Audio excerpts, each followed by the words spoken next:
వీలైనంత వరకు, ఎందుకంటే దశ రోడ్ అనేది నిరంతరం మెయింటైన్ చేయాలి. ఒక ఆస్తిని సంపాదించడం ఎంత ముఖ్యమో, నిర్మాణం చేయడం ఎంత ముఖ్యమో, ఆ నిర్మాణం చేసిన ఆస్తిని మెయింటైన్ చేయడం కూడా అంతే ముఖ్యం.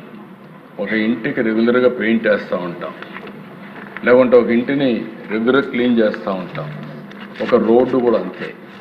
ఎప్పటికప్పుడు ఆ రోడ్డు కానీ బిల్డింగ్స్ కానీ మెయింటెనెన్స్ చేస్తే తప్ప ఇవి ఉండవు. అదే మరి రోడ్డు అయితే కంటిన్యూగా కొన్ని ప్రాంతాల్లో మనకు కొన్ని ఇబ్బందులు కూడా ఉన్నాయి. ఈస్ట్ గోదావరి, వెస్ట్ గోదావరి ఉంది.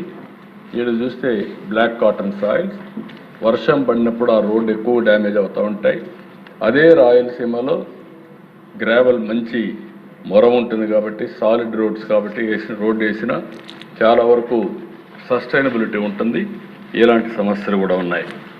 అది దృష్టిలో పెట్టుకొని ఎప్పటి నుంచో ఈ ప్రభుత్వం అయితే, నేను మళ్ళా గర్వకారణంగా చెప్తున్నా, ఈరోజు ఇన్ఫ్రాస్ట్రక్చర్ ప్రాజెక్ట్స్కి అన్నిటికీ ఇనిషియేషన్ తీసుకుంది ఫ్రమ్ ఆంధ్రప్రదేశే.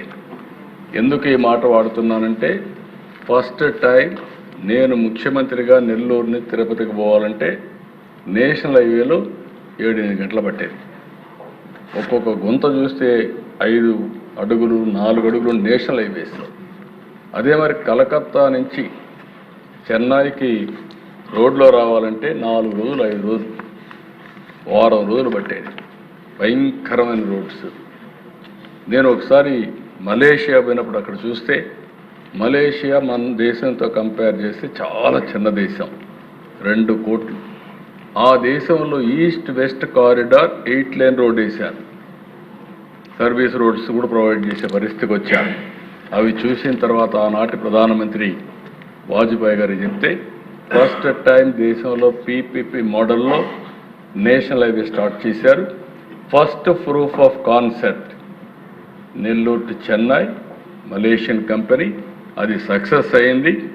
వితిన్ 4 సంవత్సరాల్లో దేశం మొత్తం గోల్డెన్ క్వాడ్రిలేటరల్ రోడ్ వచ్చింది.